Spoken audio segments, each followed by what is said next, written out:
이제 오늘 이 산상수훈의 희년이란 제목으로 말씀을 나누고자 합니다.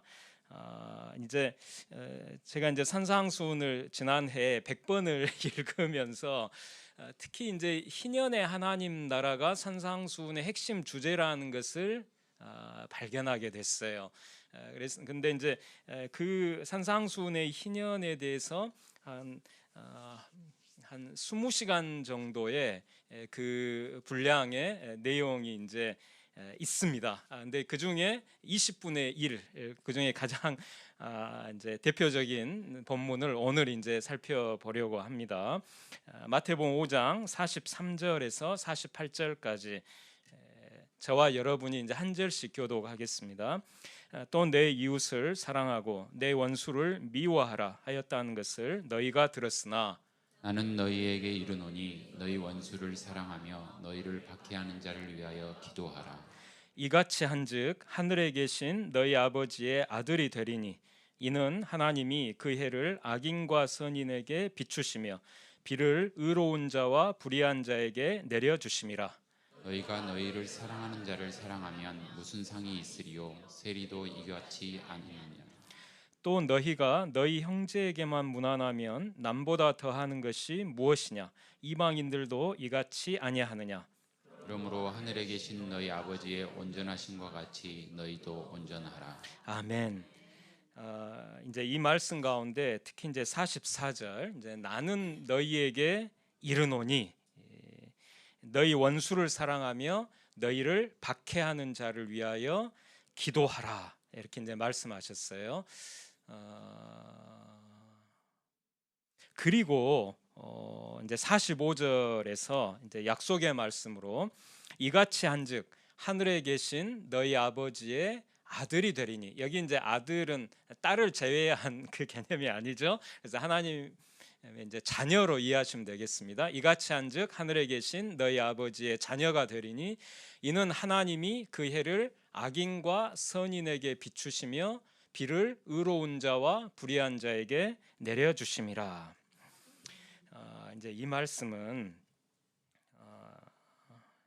사람들이 아니라 사람들의 땅에 해를 비추시고 비를 내리신다는 뜻입니다.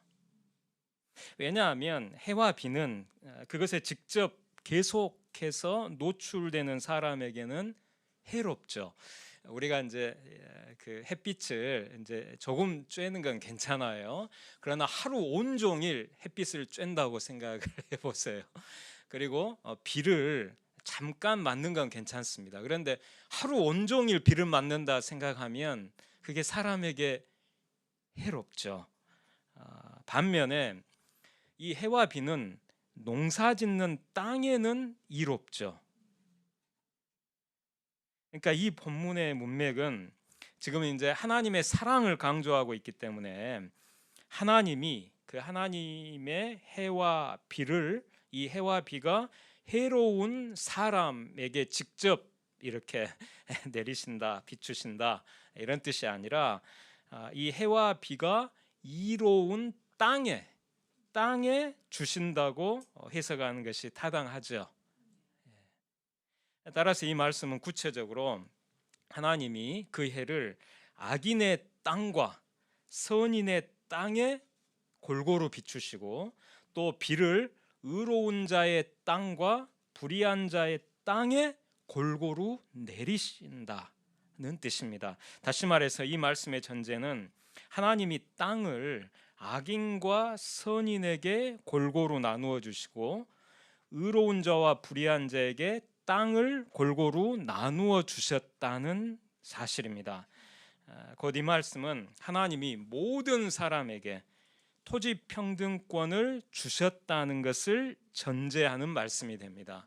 근데 이것이 이제 우리 시대의 이 선입관, 편견과는 정면으로 충돌하죠. 우리 시대에는 소수의 잘 사는 사람들이 대부분의 땅을 가지고 있고 다수의 사람들이 땅이 거의 없어요. 대한민국만 아니라 전 지구적으로 그렇습니다. 그래서 이런 현실에서 지금 이 말씀이 우리의 생각과는 정면으로 충돌하게 됩니다. 그럴 때 우리는 우리의 편견과 선입견을 깨고 하나님의 말씀을 따라 생각하고 그 말씀의 세계관으로 이 세상을 보고 이 말씀에 순종해야 되겠죠. 우리가 이제 회개한다고 할 때 회개 메타노이아, 이 헬라어의 뜻은 메타가 바꾼다는 뜻이고 노이아가 생각이란 뜻입니다. 그래서 메타노이아는 생각 바꾸기입니다. 세계관 바꾸기. 그러니까 우리 시대의 세속의 가치관을 깨고 성경의 가치관으로 변화하는 것, 그것이 회개의 본질입니다. 회개의 본질은 눈물을 흘리느냐 여부에 있는 게 아니고 감정의 어떤 변화에 있는 것이 아니고 회개의 본질은 생각을, 세계관을 이 세속에서 성경으로 바꾸는, 그것이 회개의 본질이거든요. 따라서 지금 우리는 이 말씀 앞에서 우리의 세속의 세계관을 내려놓고 정말 주님이 무엇을 말씀하시려고 하시는지 그것에 귀를 기울여야 합니다. 지금 이 말씀의 배경이 되는 구약 창세기부터 신명기까지 이 5권의 성경을 오경이라고 합니다. 이 구약 오경의 토지관은 이렇습니다. 하나님은 창세기 1장에서 모든 인류를 하나님의 형상으로 평등하게 창조하시고 그들에게 복을 주시며 땅을 정복하라. 땅을 정복하라는 창조 명령을 주셨는데 이 창조 명령의 중요한 의미 중 하나는 하나님이 모든 인류에게 토지 평등권을 골고루 주셨다는 것입니다. 그러니까 땅을 정복하라, 이 말씀은 모든 인류에게 토지권을, 토지 사용권을 주셨다는 것을 전제하는데, 근데 하나님은 모든 사람을 하나님의 형상으로 평등하게 창조하셨거든요. 하나님의 형상이란 말은 그 당대의 왕을 뜻했습니다. 그래서 그러니까 이제 뭐 이집트라든가 메소포타미아 지역에서는 왕을 신의 형상으로 그렇게 이야기를 했거든요. 따라서 하나님이 모든 사람을 하나님의 형상으로 창조하셨다. 이것은 왕처럼 고귀한 존재로 평등하게 창조하셨다. 이런 뜻이 됩니다. 그래서 이렇게 평등하게 하나님의 형상으로 창조한 모든 사람에게 하나님께서 토지 사용권을 주셨기 때문에 하나님께서 모든 사람에게 주신 이 토지권은 토지 평등권일 수밖에 없습니다. 왜냐하면 모든 사람이 하나님의 형상으로 평등하기 때문에 그래요. 또 하나님은 온 세계의 민족들 가운데 이스라엘 민족과 이방 민족을 가리지 않고 모든 민족에게 땅을 골고루 기업으로 나누어 주셨습니다. 그것이 이제 신명기 2장에 자세히 나오죠. 하나님은 언약 백성인 이스라엘 백성에게 가나안 땅을 주신 것처럼 언약 밖의 민족인 에돔, 모압, 암몬 이런 민족들에게도 각각 그들이 기업으로 살아갈 땅을 이미 주셨고, 따라서 이스라엘 백성은 광야에서 행진을 해갈 때 이 세 민족들의 땅을 절대 침범하면 안 된다고 하나님께서 3번에 걸쳐서 신명기 2장에서 말씀을 하십니다. 그러니까 하나님의 눈에 이 이스라엘 백성에게 기업인 땅을 주시는 것은 다른 언약 밖의 백성들에게 각각 그들의 기업인 땅을 주시는 것과 사실은 이제 같습니다. 그러니까 특별한 이제 하나님의 구속사의 계획이 이제 이 가나안 땅에 그 의미가 있지만 이제 그 의미를 좀 제거하고 이렇게 보면 하나님께서는 자신의 형상으로 창조하신 모든 민족에게 각 그 민족들이 살아갈 기업인 땅을 주시는 것이 하나님의 뜻입니다. 따라서 지금 우리 결의에게 이 한반도를 기업으로 하나님께서 주셨고, 따라서 일제 강점기 때 일본이 이 땅을 강점한 것은 이 하나님의 뜻을 반역한 죄악이 되는 것이고, 따라서 일제가 패망하고 우리 교회가 해방된 것은 하나님의 뜻이 실현된 것이라고 이 역사 해석을 할 수가 있는 것입니다. 이처럼 이제 하나님은 세계 민족들에게 각각 골고루 땅을 기업으로 주셨을 뿐만 아니라 한 민족 안에서도 모든 가족에게 땅을 기업으로 골고루 나누어 주셨어요. 그것이 이제 민수기에 두 차례에 걸쳐 인구조사를 하나님께서 명하신 이유가 됩니다.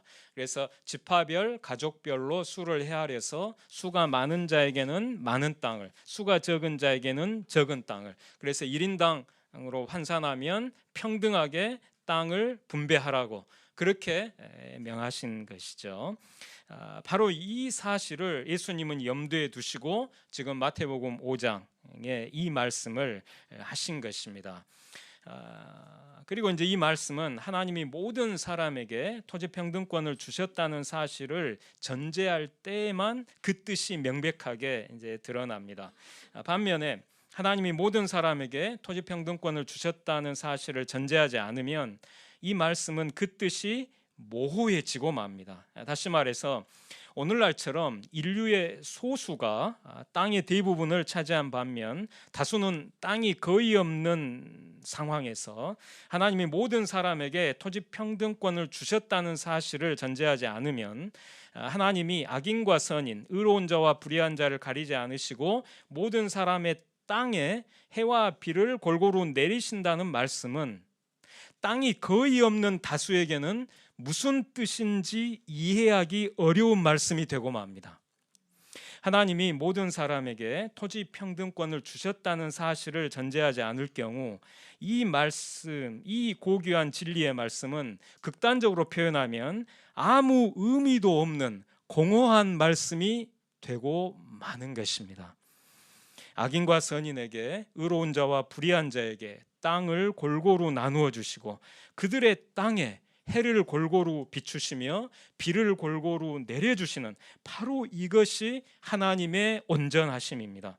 그리고 이와 같은 하나님의 온전하심을 본받아 하나님의 자녀인 우리도 온전해야 합니다. 그래서 48절에 그러므로 하늘에 계신 너희 아버지의 온전하심과 같이 너희도 온전하라 이렇게 명하신 것입니다. 따라서 땅을 모든 사람에게 골고루 나누어 주시는 하나님의 온전하심을 본받아 우리도 땅을 모든 사람에게 골고루 나누어 주는 하나님 자녀의 온전함을 나타내야 마땅합니다. 그래서 예수님은 부자 청년에게 마태복음 19장에서 네가 온전하고자 할진대 가서 내 소유를 팔아 가난한 자들에게 주라 이렇게 말씀하신 것입니다. 이 부자 청년의 이 본문은 아마 잘 아실 것입니다. 한 청년이 이제 예수님께 와서 영생의 길을 묻습니다. 이제 예수님께서 이제 10계명 가운데 몇 가지 계명을 말씀하시고 이것을 지키라고 하셨는데 청년이 그건 제가 다 지켰습니다. 이렇게 이야기를 하죠. 그때 예수님이 이제 이렇게 말씀하십니다. 네게 한 가지 부족한 것이 있으니, 그러니까 네가 온전하고자 할진대 네 소유를 팔아 가난한 자들에게 주라 이렇게 이제 말씀하셨거든요. 그리고 이제 바로 그 다음에 그 청년이 재물이 많음으로 근심하며 가니라 이렇게 돼 있어요. 근데 거기서 재물 그 청년에게 이제 재물이 많음으로 이렇게 그 본문에서 재물로 번역된 헬라어가 이제 끝때에 마다인데 이것은 끝때에 마의 복수형입니다. 근데 이 끝때에 마는 땅이라는 뜻입니다. 그러니까 구약 히브리어 성경을 헬라어로 번역한 70인역 성경에서 포도원이나 밭을 끝대마로 번역했거든요. 그러니까 그 청년이 끝대마가 재물이 많음으로 이것은 그 청년이 땅이 많음으로 이런 뜻이 되는 것입니다. 그리고 사도행전 5장에서 아나니아와 삽비라가 그 소유를 팔아서 판값에 얼마를 감추었다고 했을 때 그 소유로 번역한 헬라어가 끝데마입니다. 그러니까 그리고 바로 이어서 그게 땅이라고 하는 게 다른 이제 헬라어 단어로 확증이 되죠. 그러니까 이 끝데마라는 이 단어는 땅이라는 뜻이고, 그래서 이 부자 청년은 땅이 많음으로 심히 근심하며 가니라, 이렇게 이런 의미가 되는 것입니다.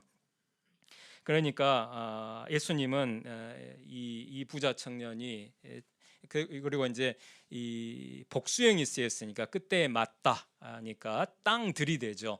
땅들이 많은 사람입니다. 그러니까 엄청나게 많은 땅들을 가지고 있는 그런 사람인 것이죠, 이 부자 청년이. 근데 이 부자 청년에게 내 소유를 팔아 가난한 자에게 주라, 이렇게 말씀하셨죠. 근데 여기서 이 소유를 팔아 가난한 자에게 준다는 것은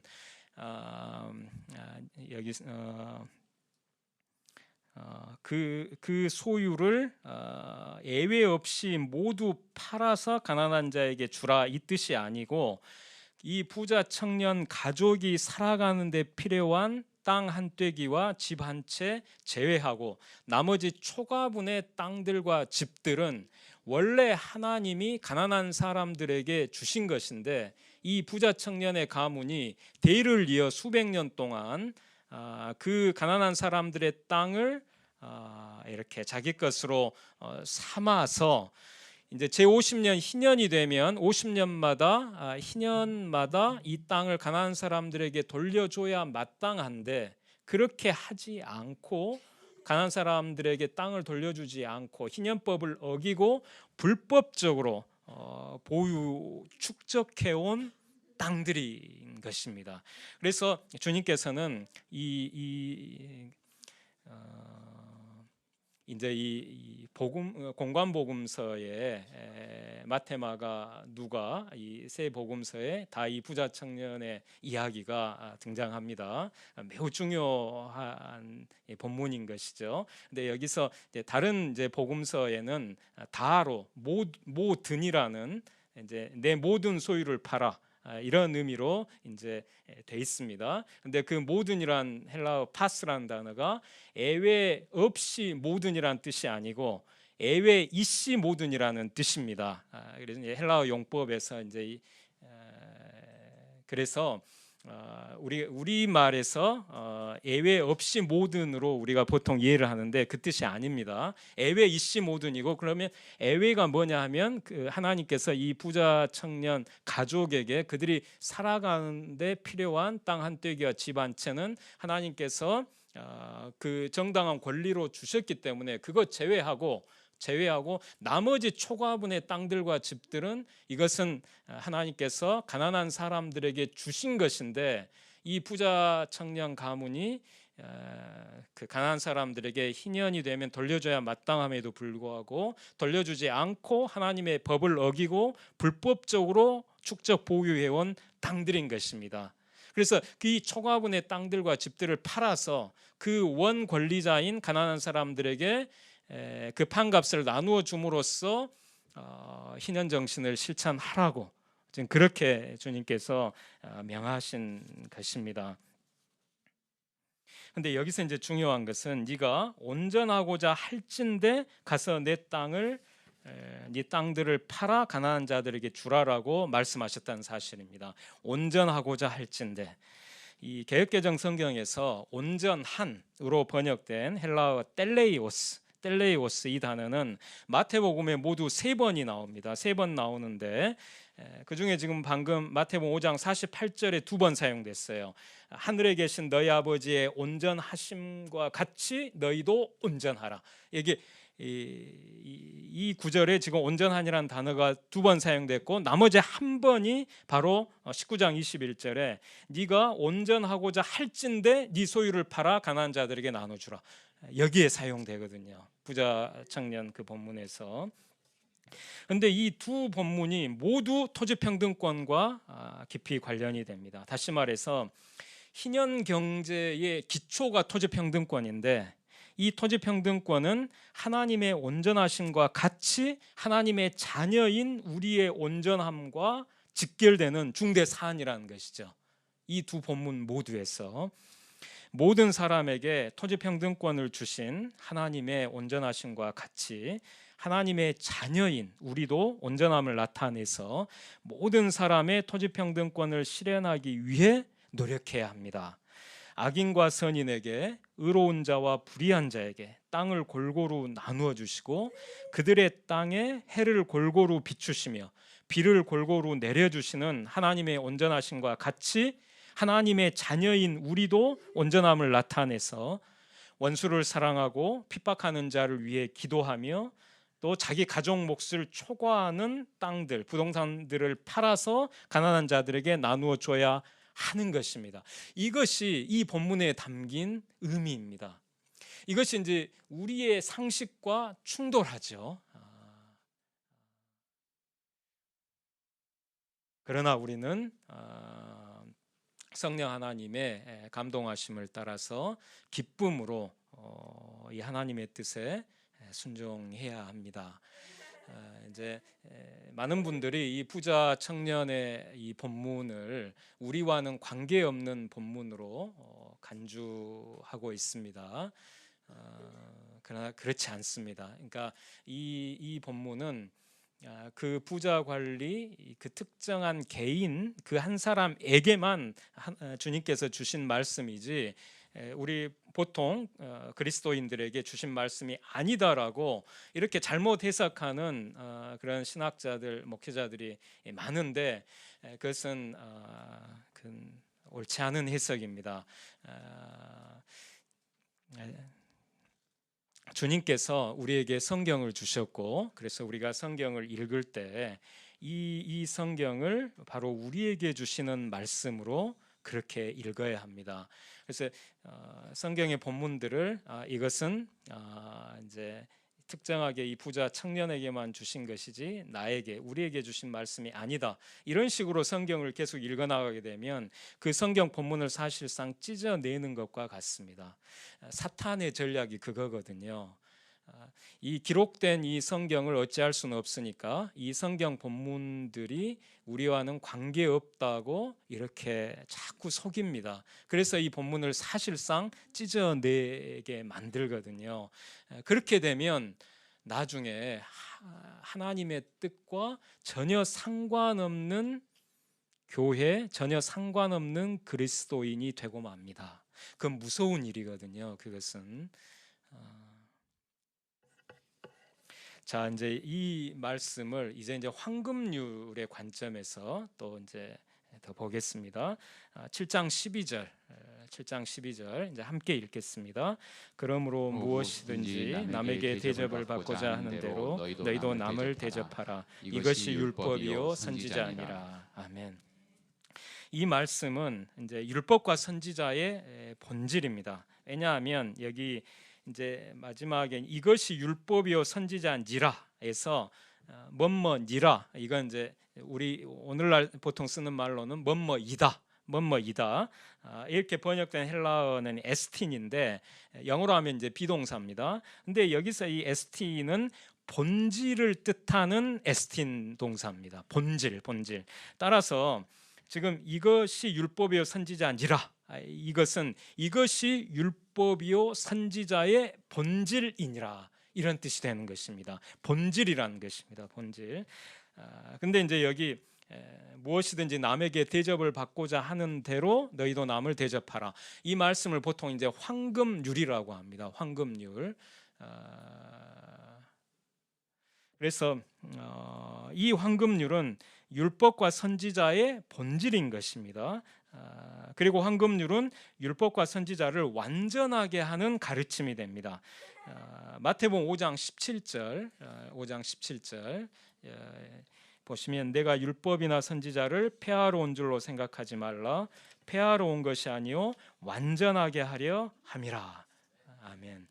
근데 이 5장 17절 바로 이제 이 말씀부터 산상수훈의 본론이 시작되고요. 그리고 아까 7장 12절 황금률 이 말씀으로 본론이 끝납니다. 다시 말해서 산상수훈의 본론은 지금 이제 5장 17절에 이 말씀으로 시작해서 황금률로 끝나는 이제 그런 구조를 갖고 있기 때문에, 그리고 그 본론의 맨 앞과 맨 뒤가 서로 이렇게 상응하죠. 지금 율법과 선지자라는 단어가 본론의 맨 처음과 맨 나중에 공통으로 이렇게 나오죠.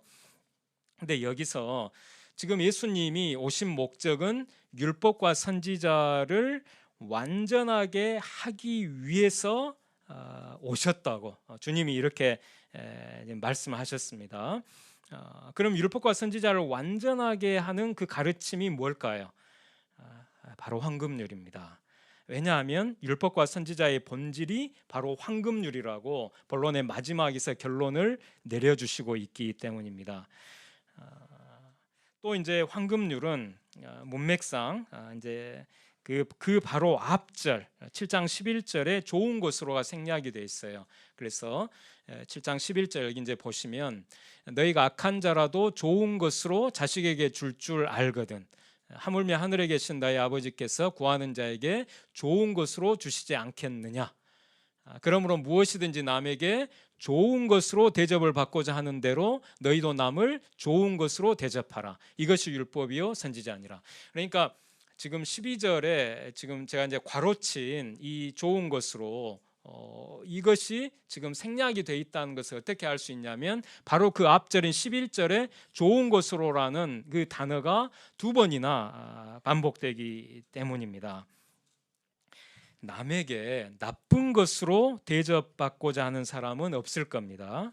누구나 남에게 좋은 것으로 대접받고자 할 것입니다. 그렇다면 남을 좋은 것으로 대접하는 것이 마땅합니다. 그래서 황금률을 우리가 그러니까 무엇이든지 남에게 좋은 것으로 대접받고자 하는 대로 너희도 남을 좋은 것으로 대접하라. 이렇게 이제 그 구체적으로 이해하는 것이 이제 타당한 것이죠. 그러니까 여기 이제 12절에 그러니까 그러므로 무엇이든지 했으니까 이론적으로는 좋은 것으로와 나쁜 것으로가 모두 가능합니다. 그렇지만 우리가 나쁜 것으로 남에게 대접받고자 하는 사람은 없기 때문에 의미상으로는 나쁜 것으로는 탈락하고 좋은 것으로만 들어갈 수 있는 것입니다. 그래서 무엇이든지 남에게 좋은 것으로 대접받고자 하는 대로 너희도 남을 좋은 것으로 대접하라 이런 뜻이 되고요. 그리고 이 황금률은 이웃사랑 계명과 이제 일맥상통합니다. 그 이유는 이제 두 가지인데요. 첫째는 이제 황금률은 율법과 선지자의 본질이고 이웃사랑은 율법과 선지자의 강령이기 때문에 그렇습니다. 그래서 마태복음 22장 이제 이 말씀에서 이제 붉은 글씨로 된 것만 보시면 내 마음을 다하고 목숨을 다하고 뜻을 다하여 주 너의 하나님을 사랑하라. 내 이웃을 내 자신과 같이 사랑하라. 그리고 40절에 이 두 계명이 온 율법과 선지자의 강령이니라. 그러니까 지금 내 이웃을 내 자신같이 사랑하라는 말씀이 율법과 선지자의 강령이라는 것을 우리가 알 수 있습니다. 그러니까 황금률은 율법과 선지자의 본질이고 이웃사랑 계명은 율법과 선지자의 강령이니까 이 황금률과 이웃사랑 계명은 서로 일맥상통하는 것이죠. 둘째, 이 황금률과 이웃사랑 계명이 그 의미상 유사합니다. 비슷해요. 그것을 이제 표로 이렇게 이걸 이제 보시면 왼쪽에 이제 이 황금률 남에게 좋은 것으로 대접을 받고자 하는 대로 이것은 오른쪽에 이웃사랑 계명에서 내 자신을 사랑하는 것 같이와 의미가 비슷하죠. 그러니까 남에게 좋은 것으로 대접을 받고자 하는 대로 내 자신을 사랑하는 것 같이 이게 의미상 유사합니다. 그리고 그 아래에 황금률에 너희도 남을 좋은 것으로 대접하라. 이것은 이웃사랑 계명에서 내 이웃을 사랑하라와 의미상 유사하죠. 그래서 이 황금률과 이웃사랑 계명이 이렇게 이제 유사합니다.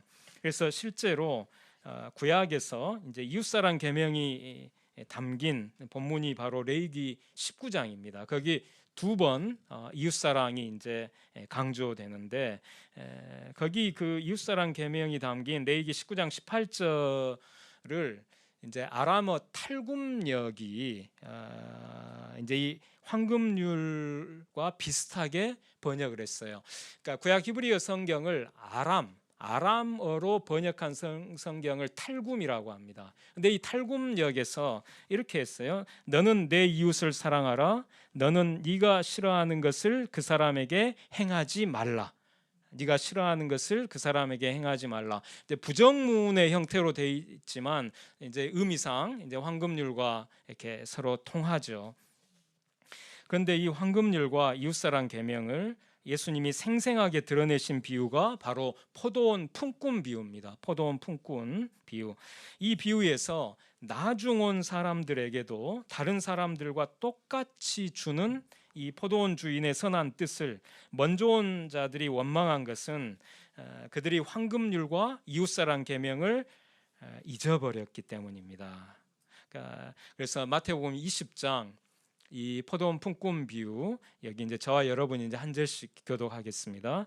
천국은 마치 품꾼을 얻어 포도원에 들여보내려고 이른 아침에 나간 집주인과 같으니 그가 하루 한 데나리온씩 품꾼들과 약속하여 포도원에 들여보내고 또 제3시에 나가보니 장터에 놀고 서 있는 사람들이 또 있는지라.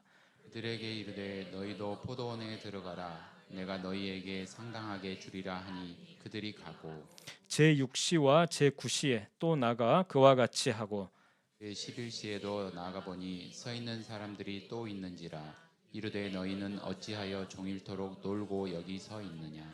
이르되 우리를 품꾼으로 쓰는 이가 없음이니이다. 이르되 너희도 포도원에 들어가라 하니라. 저물매 포도원 주인이 청지기에게 이르되 품꾼들을 불러 나중 온 자로부터 시작하여 먼저 온 자까지 싹을 주라 하니 제11시에 온 자들이 와서 한 데나리온씩을 받거늘 먼저 온 자들이 와서 더 받을 줄 알았더니 그들도 한 데나리온씩 받은지라. 받은 후 집주인을 원망하여 이르되 나중 온 이 사람들은 1시간밖에 일하지 아니하였거늘 그들을 종일 수고하며 더위에 견딘 우리와 같게 하였나이다. 주인이 그 중에 한 사람에게 대답하여 이르되 친구여 내가 네게 잘못한 것이 없노라. 네가 나와 한 데나리온의 약속을 하지 아니하였느냐. 내 것이나 가지고 가라. 나중에 온 이 사람에게 너와 같이 주는 것이 내 뜻이니라. 내 것을 가지고 내 뜻대로 할 것이 아니냐. 내가 선함으로 네가 악하게 보느냐. 이와 같이 나중된 자로 먼저 된 자로 나중되리라. 아멘. 이 말씀에서 14절에 붉은 글씨로 된 나중 온 이 사람에게 너와 같이, 여기서 너는 먼저 온 자죠. 너와 같이 주는 것이 내 뜻이니라. 이 말씀이 이 포도원 품꾼 비유의 이제 핵심 요절이 됩니다. 여기서 나중 온 이 사람은 제 11시에 온 사람들인데 11시는 오후 5시입니다. 그러니까 6을 더하면 됩니다. 11 더하기 6 하면 이제 17시죠. 그래서 오후 5시에 온 사람들이에요. 그들은 오후 5시가 될 때까지도 일자리를 구하지 못한 채 장터에 그대로 서 있었어요. 그 이유는 그들이 병들고 약해서 아무도 고용해 주지 않았기 때문입니다. 그런데 오후 5시 정도면 그날 하루는 이제 일자리 구하기는 이제 힘들다. 하루는 공쳤다고 생각해서 일자리 구하는 것을 포기하고 집에 돌아갈 법한데 지금 그들이 포기하지 못하고 장터에 그대로 서 있었던 이유는 뭘까요? 그날 이제 해지기까지 이제 오후 6시에 이제 해가 지면 해지기까지 남은 1시간치의 품삯이라도 벌기 위해서 있었던 거죠. 그 남은 1시간치의 품삯마저 벌지 못하면 그 가족들이 아무것도 먹지 못하고 굶을 수밖에 없기 때문입니다. 그러니까 그 가족들을 생각하고 이 1시간이라도 5시부터 6시까지 1시간이라도 일을 해서 그 1시간치의 품삯이라도 받아서 그것으로 이 가족들 입에 풀칠이라도 해주려고 그 장터를 떠나질 못한 것이죠. 다시 말해서 이 나중온 이 사람들은 처절하리만큼 가난하고 병약한 사람들인 것입니다. 포도원 주인이 나중온 이 사람들에게 그들이 비록 1시간밖에는 일하지 못했지만 다른 사람들과 똑같이 하루치 품삯인 한 데나리온씩을 준 것은 이 사람들의 절박한 사정을 이 포도원 주인이 알았기 때문입니다. 그 당시 한 데나리온은 한 가족이 하루 먹을 양식을 살 수 있는 돈이에요. 그러니까 한 가족이 하루 먹을 양식을 살 수 있는 돈이 한 데나리온입니다.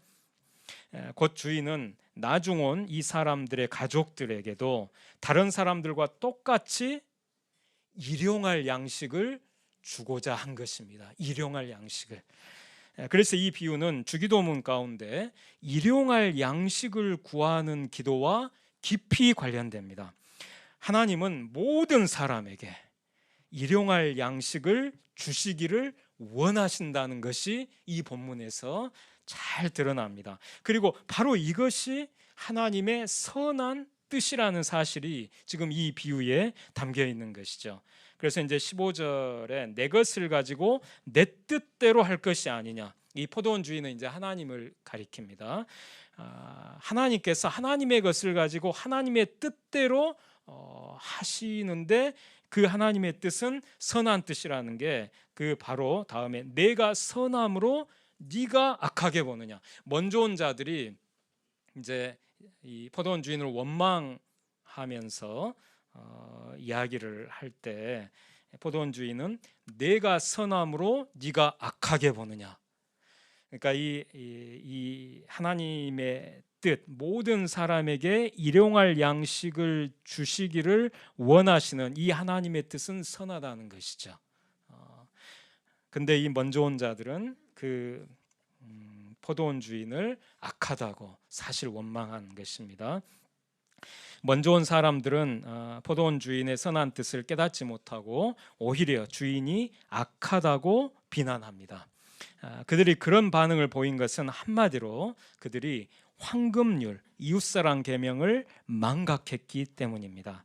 그들은 이 먼저 온 자들은 자기 가족들의 일용할 양식을 위해 한 데나리온이 반드시 필요한 것처럼 나중 온 이 사람들의 이 병약하고 가난한 사람들의 가족들에게도 똑같이 일용할 양식을 위해 한 데나리온이 반드시 필요하다는 것을 생각하고 선한 주인을 칭송했어야 마땅합니다.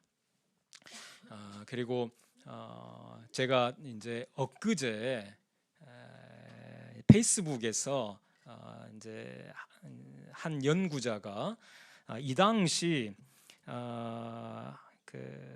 그러니까 일용 노동자의 이제 품삯이 로마 제국에서 이탈리아 본토에서는 한 데나리온이지만 유대 같은 로마의 속주 식민지에서는 그 4분의 1밖에 안 됐다는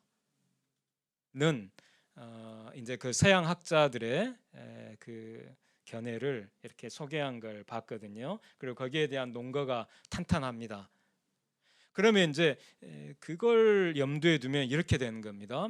그 당시 일반적으로 이 유대 이게 로마의 속주 이 식민지인 이 유대 땅에서 하루 벌어 하루 먹고 사는 이 일용 노동자들의 품삯은 4분의 1 데나리온밖에 안 됐다는 거죠.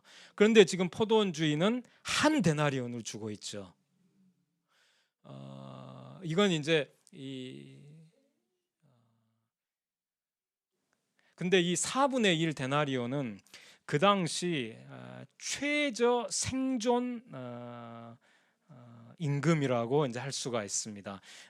그 기초 열량을 아슬아슬하게 혹은 모자라게 충당할 수밖에 없는 금액이었다는 것이죠.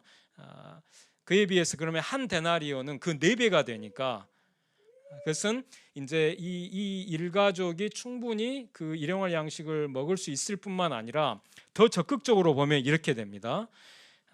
지금 이 사람들은 땅 없는 일용 노동자들이거든요. 포도원 품꾼들은 자기 땅을 잃어버렸기 때문에 남의 포도원에 와서 지금 일을 하는 것이죠. 그러면 이 땅 없는 이 일용 노동자들이 한 데나리온을 받고, 그러니까 그 당시 그 4분의 1 데나리온이라는 그 당시 일반적인 품삯의 4배나 되는 돈을 받아서 그것으로 가족의 생계를 유지하면서 또 나머지 일부는 저축할 수가 있었겠죠.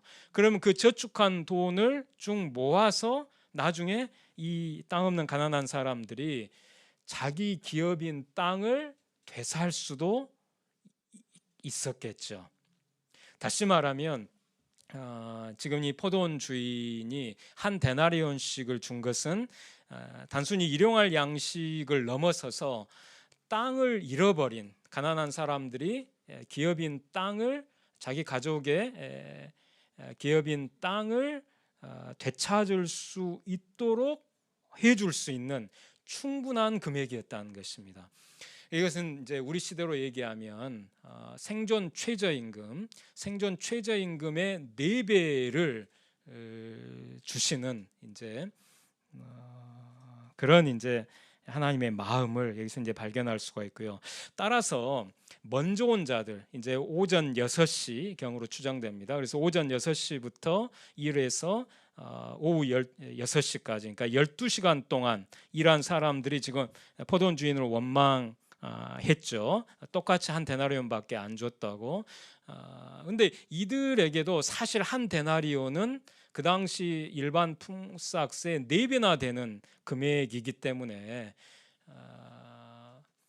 그들도 사실은 이제 그런 불만을 제기하면 안 된다라는 생각이 듭니다. 그러니까 그들이 이제 만약 원하는 대로 하면은 나중 온 사람들이 받은 이 나중 온 사람들이 1시간이라고 한 데나리온 받았으면 먼저 온 자들은 12시간 일했으니까 12데나리온을 사실 기대했다는 것이 되는데, 12데나리온은 그 당시 일반 품삯의 사실상 48배가 되는 금액이 되거든요.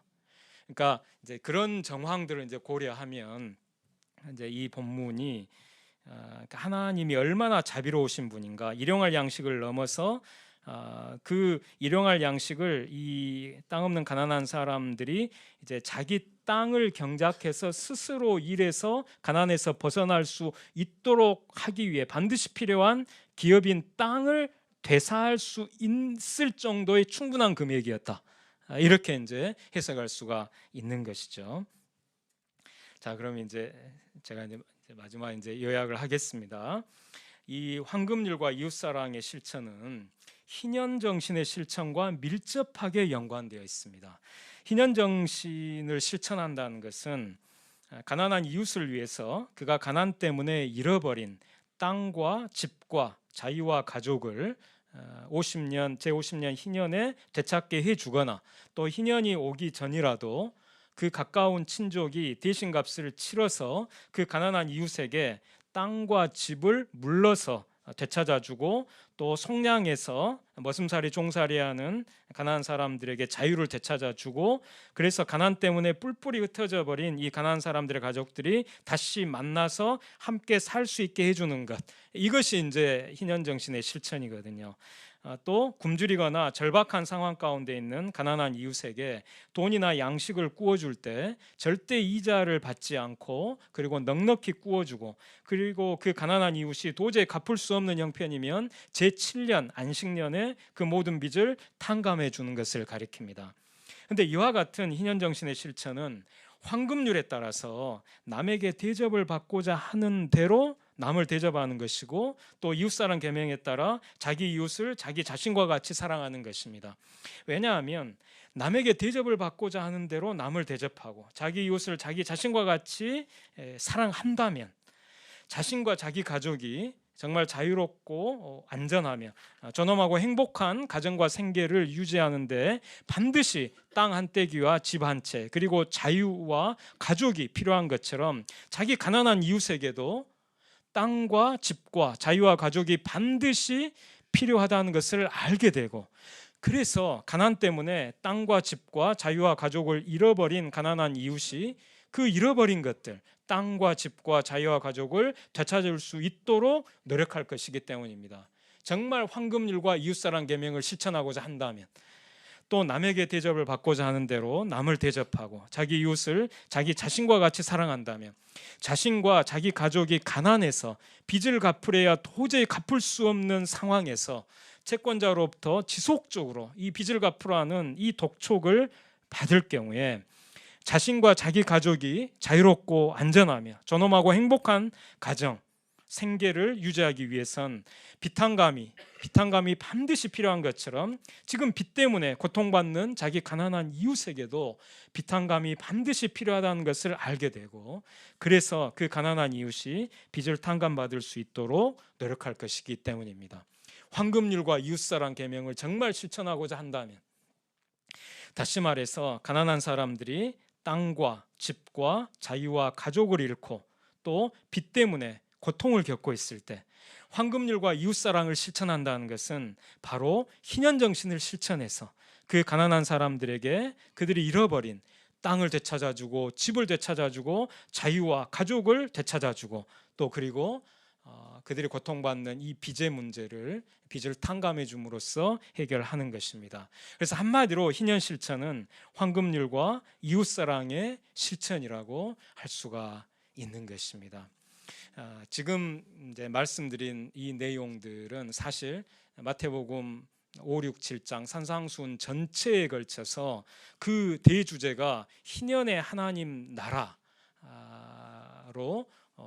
이렇게 나타나고 있는 것 가운데 일부를 이제 말씀드린 것에 불과합니다. 우리가 깊이 이제 하나님의 마음을 이제 묵상해 보면 이 황금률과 이웃사랑 계명이 얼마나 자비로우신, 또 얼마나 공의로우신 하나님의 뜻인지를 우리가 깨닫게 되고, 그래서 이 황금률의 이 말씀 앞에서 아까 이제 하늘에 계신 너희 아버지의 온전하심과 같이 너희도 온전하라.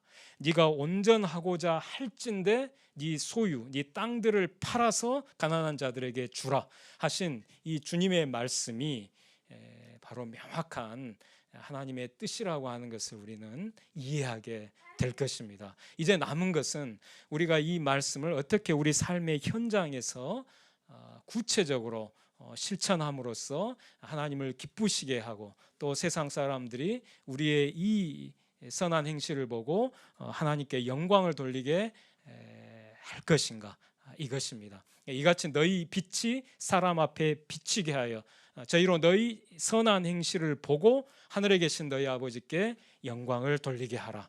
이 말씀은 사실 희년정신을 실천하는 사람들이 이 시대의 빛으로서 환하게 드러나게 된다, 그런 의미로 저는 이제 이해가 됩니다. 이건 이 세상은 어둠 속에 있는데 그 어둠의 본질은 무정, 무자비로 대표되는 사랑 없음입니다. 사랑이 없는 이 어둠 가운데 있는 사람들이 우리 교회, 우리 그리스도인들이 희년정신을 실천함으로써 황금률과 이웃사랑을 이렇게 실천할 때 세상 사람들은 그 빛을 보고 우리의 이 착한 행실을 보고 하늘에 계신 아버지께 영광을 돌리게 될 것입니다. 이것이 주님께서 소원하시는 것입니다. 여기까지 말씀을 마치겠습니다.